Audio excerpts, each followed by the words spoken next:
jalan, seorang pria muda dengan jaket lusuh di pundaknya. Di sela bibir tampak mengering, terselip sebatang rumput liar. Ibu, hari ini aku akan segera melamar kerja. Doakan ya, Bu. Jelas menatap awan berarah, wajah murung semakin terlihat.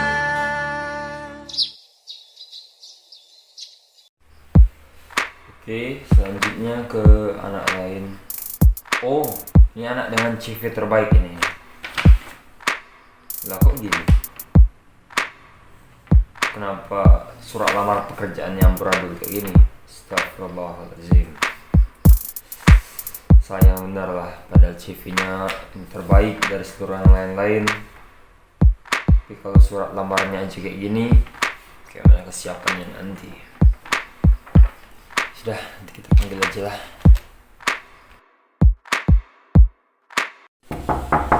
Assalamualaikum, Pak.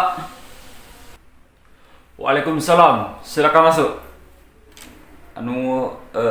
Maaf Pak, kalau boleh tahu Pak, apa alasan saya dipanggil ke sini ya Pak? Jadi begini nak, dari seluruh calon-calon pekerja di PT ini, kamu memiliki CV terbaik, nilai terbaik, pengalaman terbaik. Namun, silakan tidak sendiri. Surat lamaran pekerjaan kamu hancur seperti itu. Kenapa? Waduh, maaf Pak, hal ini nggak akan saya ulangi lagi Pak. Hal ini akan segera saya revisi seluruhnya Pak. Tolong Pak, berikan saya satu kesempatan lagi Pak. Tolong Pak. Dengarkan saya nak. Kalau dari surat lamaran pekerjaan kamu saja kamu belum siap, bagaimana cara kita untuk melanjutkan ke interview? Sekarang saya memberikan kamu kesempatan kedua. Silakan kamu perbaiki surat lamaran pekerjaan kamu. Terima kasih banyak Pak. Aduh, gimana ini? Ya Allah. Oh iya, kan ada YouTube. Sudah, lanjut aja kita.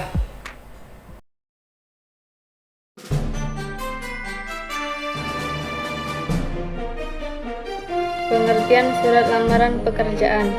Secara umum, surat lamaran kerja adalah surat resmi yang dibuat oleh individu yang ditujukan kepada instansi atau perusahaan untuk mencari pekerjaan. Dalam artian lain, surat lamaran kerja adalah surat dari calon karyawan kepada calon atasan. Isi dari surat lamaran kerja tersebut adalah berupa permintaan agar dirinya diterima di pekerjaan oleh calon atasan tersebut. Tujuan dari penulisan surat lamaran pekerjaan adalah untuk melamar pekerjaan menjadi karyawan maupun posisi atau jabatan tertentu sesuai dengan yang dicari atau yang tersedia. Surat lamaran pekerjaan sifatnya pribadi dan formal. Bersifat pribadi karena dibuat oleh seseorang dan bersifat formal karena menggunakan bahasa yang baku. Baiklah, beberapa ini adalah fungsi dari surat lamaran kerja. Fungsi utama dari surat lamaran pekerjaan adalah tanda tertulis sebagai pengajuan permohonan pekerjaan. Lebih lanjut, beberapa fungsi dari surat lamaran pekerjaan ini adalah sebagai berikut. Yang pertama, sebagai alat komunikasi untuk memberikan informasi mengenai identitas pelamar kerja. Yang kedua, sebagai bahan pertimbangan bagi perusahaan menerima pelamar yang tepat dalam mengisi pekerjaan yang dibutuhkan. Yang ketiga, tanda tertulis pengajuan permohonan pekerjaan yang sifatnya resmi.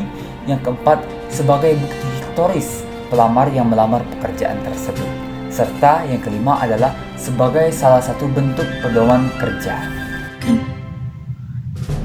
Jenis surat lamaran pekerjaan. Yang pertama, Surat lamaran kerja dengan riwayat hidup. Surat lamaran kerja dengan riwayat hidup atau disebut dengan CV adalah surat lamaran pekerjaan yang digabungkan dengan daftar riwayat hidup. Menurut KBBI, riwayat hidup adalah uraian tentang segala sesuatu yang telah dialami atau dijalankan seseorang. Dengan cara ini, riwayat hidup termasuk isi surat karena surat lamaran pekerjaan berupa gabungan antara surat lamaran kerja dengan riwayat hidup. Cara ini disebut sebagai metode gabungan. Yang kedua, surat lamaran kerja terpisah dari riwayat hidup. Surat lamaran pekerjaan terpisah dari riwayat hidup maksudnya adalah surat lamaran kerja yang dipisahkan dari riwayat hidup. Surat lamaran pekerjaan dan riwayat hidup dibuat sendiri-sendiri. Dengan cara ini, riwayat hidup atau CV sebagai lampiran. Cara ini disebut sebagai metode terpisah. Di dalam praktik kehidupan sehari-hari, jenis surat lamaran pekerjaan yang sering dipakai adalah surat lamaran pekerjaan model terpisah. Baiklah, ini adalah salah satu contoh dari lamaran pekerjaan yang kami dapatkan di internet, yaitu adalah lamaran pekerjaan dari PT Asari Tambang yang membutuhkan job sebagai HSE Officer dengan kualifikasi usia maksimal 30 tahun, pendidikan minimal S1 Kesehatan atau Teknik Pertambangan, memiliki pengalaman sebagai HSE Officer minimal 2 tahun, memiliki sertifikat AK3 Konstruksi atau AK3 Umum, mahir menggunakan Microsoft Office, dan bersedia untuk ditempatkan di Bangka. Nah, berikut ini adalah surat lamaran pekerjaan yang kami buat sesuai dengan lamaran pekerjaan yang kami temukan di internet. Itu adalah lamaran pekerjaan dari PT Tambang Asari dengan job HSE Officer. Baiklah, pada kesempatan ini saya akan menjelaskan tentang sistematika surat lamaran pekerjaan. Sistematika pertama adalah tempat dan tanggal penulisan surat. Tempat dan tanggal penulisan surat merupakan sistematika pertama dalam penulisan surat lamaran pekerjaan. Tempat dan tanggal surat ini berisi keterangan tempat, nama kota, dan tanggal, bulan, serta tahun penulisan surat. Jadi, contohnya, Prabu Mulih, kita membuat surat itu di Prabu Mulih. Prabu Mulih, P-nya besar, 24 Agustus, A-nya besar, tahun 2022. Tapi ingat, yang kita gunakan tuh 24 tanggalnya itu tidak menggunakan huruf, melainkan menggunakan angka. Namun untuk bulan kita harus menggunakan huruf sesuai nama bulannya, dan juga tahun tidak menggunakan tulisan tahun, melainkan langsung misalnya contoh 2022 atau 2023. Jadi penulisan tepat itu Prabu Mulih, tempat luar dengan huruf awalnya huruf kapital, koma, tanggalnya angka, lalu spasi, lalu bulannya itu tuh dengan huruf kapital juga awalnya itu, kemudian tahun. Baiklah, yang kedua ada hal dan lampiran. Nah, secara sederhana, hal dan juga lampiran ini tidak boleh disingkat sama sekali. Jadi kalau hal tetap hal, lampiran tetap lampiran. Tidak boleh halnya itu disingkat, dan juga lampirannya nggak boleh, misalnya contoh LAMP nggak boleh itu disingkat. Nah, kemudian untuk hal itu tuh tentang apa, tujuan apa surat ini. Misalnya contoh untuk lamaran pekerjaan, dia sudah cukup ditulis dengan lamaran pekerjaan. Hal titik 2, habis itu lamaran pekerjaan. Lalu di bawahnya ada lampiran.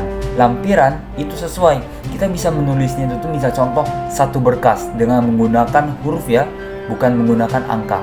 Satu berkas, atau kita bisa menggunakan lembar juga. Tapi kalau untuk menggunakan lembar itu sesuai dengan dokumen-dokumen yang akan kita bawa, mengecualikan suratnya. Baiklah, sekarang sistematika yang ketiga, yaitu alamat surat. Nah, alamat surat ini berfungsi sebagai penunjuk kepada siapa surat lamaran tersebut ditunjukkan.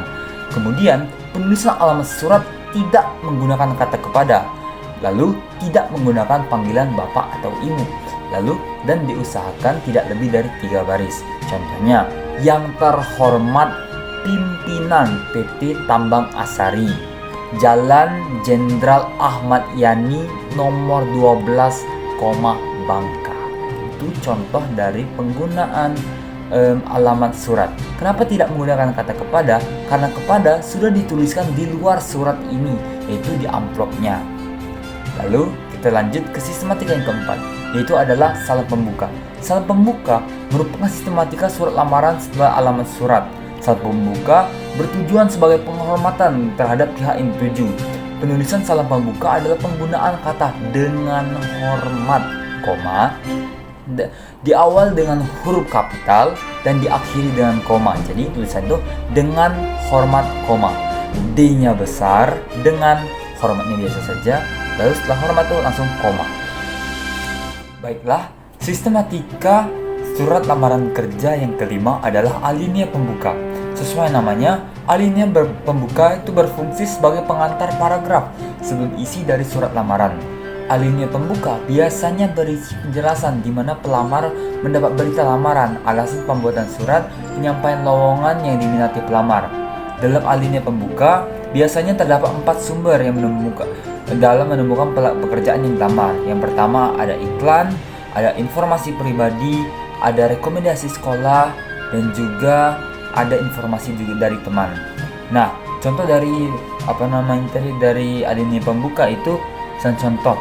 Berdasarkan informasi yang saya peroleh dari harian surat kabar pikiran rakyat pada 21 Agustus 2022, itu merupakan salah satu contoh dari informasi dari iklan.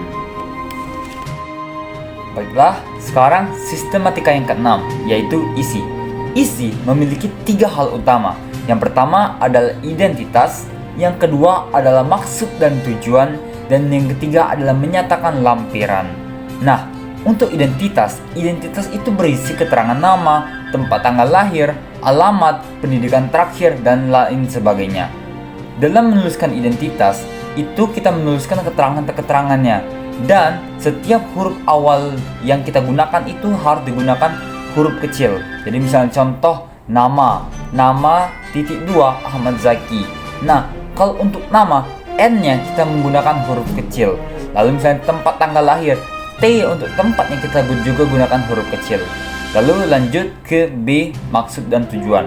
Maksud dan tujuan adalah keterangan tentang alasan pelamar tuh melamar pekerjaan tersebut. Jadi kenapa dia melamar pekerjaan tersebut? Jadi itulah pentingnya dari maksud dan juga tujuan, opini dan juga reason, alasan. Yang ketiga adalah menyatakan lampiran. Menyatakan lampiran ini adalah kita itu memberikan list lampiran yang telah tertulis. Kan nanti kan sebelum kita telah mempelajari lampiran di hal dan juga lampiran. Nah, sekarang ini apa saja? Misalnya contoh ada fotokopi, ada pas foto, ada akta dan lain-lain. List lampiran yang disertakan dalam pembuatan surat lamaran ini, penulisannya itu diakhiri dengan titik koma. Misalnya satu pas foto 3x4 1 lembar, titik koma. 2 fotokopi ijazah 1 lembar, titik koma. Dan yang ketiga akta kelahiran 1 lembar, titik. Misalnya itu list yang terakhir. Kemudian struktur yang ketujuh adalah penutup. Nah, penutup haruslah berisi keantusiasan pelamar pekerjaan kepada instansi yang dituju. Contoh penutup adalah, demikian surat lamaran ini saya buat sebenar-benarnya. Besar harapan saya untuk dapat diterima di perusahaan yang Bapak atau Ibu pimpin. Atas perhatian dan kebijaksanaan Bapak Ibu, saya ucapkan banyak terima kasih. Nah, itu merupakan salah satu contoh dari penutup. Kemudian setelah penutup ada yang namanya salam penutup. Sama seperti salam pembuka, salam penutup merupakan salah satu hal yang sangat krusial dalam pembuatan surat lamaran pekerjaan. Kenapa? Karena salam penutup itu merupakan bentuk etika, sopan santun, dan juga penghormatan. Nah, penulisannya itu biasanya kita gunakan hormat saya. Habis itu diakhiri dengan tanda koma. Nah, penulisan hormat saya itu tuh hanya besar, H, hormat, sayanya biasa saja. Hormat saya, koma, langsung. Jadi diawali dengan huruf kapital, kemudian diakhiri dengan tanda koma. Lalu yang ke-9 adalah tanda tangan dan juga nama terang. Penulisan tanda tangan dan juga nama terang itu ada di pojok kanan bawah. Nah, penulisan tanda tangan itu di bawah, biasanya dia tuh di bawah salam penutup. Jadi ada hormat saya, koma, di bawahnya itu tuh ada tanda tangan, misalnya contoh kayak tanda tangan. Lalu di bawah tanda tangan tuh ada nama terang. Misalnya contoh Satria Alfat Gumai S.T, sarjana tambang atau sarjana teknik. Kaidah kebahasaan: menggunakan kata sapaan orang kedua sebagai bentuk penghormatan. Penggunaan kata sapaan orang kedua di sini adalah menggunakan kata bapak atau ibu. Contohnya adalah berdasarkan keterangan di atas, saya bermaksud melamar pekerjaan untuk bekerja yang bapak atau ibu pimpin sekarang ini. Contoh kedua adalah besar harapan saya untuk dapat diterima di perusahaan yang bapak atau ibu pimpin. Menggunakan kata ganti tunggal saya. Penggunaan kata ganti tunggal saya dalam penulisan surat lamaran pekerjaan contohnya adalah, contoh pertama adalah berdasarkan keterangan di atas, saya bermaksud melamar pekerjaan untuk bekerja yang bapak atau ibu pimpin sekarang ini. Contoh kedua, besar harapan saya untuk dapat diterima di perusahaan yang bapak atau ibu pimpin. Contoh ketiga adalah berdasarkan informasi yang saya peroleh dari harian surat kabar Pikiran Rakyat pada 21 Agustus 2022. Menggunakan kalimat bertujuan. Penggunaan kalimat bertujuan dalam surat lamaran pekerjaan contohnya: 1. Melalui surat lamaran ini, saya ingin mengajukan diri untuk melamar kerja di instansi yang bapak atau ibu pimpin.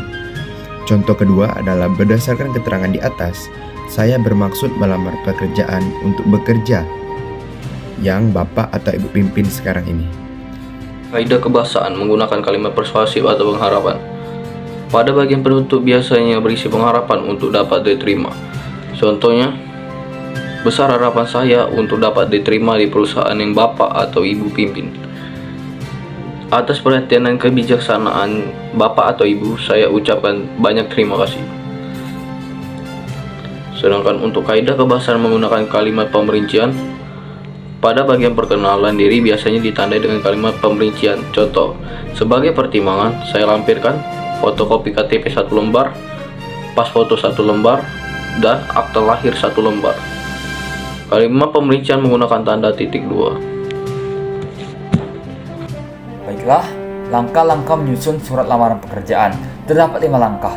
Yang pertama, menentukan tujuan penulisan surat. Yang kedua, mencatat sumber informasi. Yang ketiga, mengumpulkan dokumen-dokumen yang diperlukan. Yang keempat, menyusun kerangka surat. Dan yang kelima adalah mengembangkan kerangka surat. Nah, yang pertama, menentukan tujuan penulisan surat. Menentukan tujuan penulisan surat artinya kita ingin mencari alasan mengapa kita menulis surat lamaran pekerjaan tersebut. Tujuan utama kita adalah ingin melamar pekerjaan dan berharap untuk diterima. Kemudian yang kedua adalah mencatat sumber informasi. Dari mana kita bisa mendapatkan informasi surat lamaran pekerjaan tersebut? Apakah dari internet ataukah dari dan lain-lain? Nah, mencatat sumber informasi ini sangat penting karena dari sini kita bisa melihat apakah lamaran pekerjaan tersebut memang benar adanya, apakah memang original ataukah relevan dan lain-lain. Kemudian yang ketiga, mengumpulkan dokumen-dokumen yang diperlukan. Seperti yang kita ketahui, dalam membuat surat lamaran pekerjaan, banyak sekali lampiran-lampiran yang harus kita sertakan. Misalnya contoh pas foto, misalnya fotokopi KTP dan lain-lain. Maka dari awal kita harus sudah siap mengumpulkan dokumen-dokumen yang diperlukan. Kemudian yang keempat adalah menyusun kerangka surat. Menyusun kerangka surat itu harus dilakukan sesuai sistematika yang telah kita pelajari sebelumnya. Baik dari tempat tanggal surat sampai akhirnya ke nama terang.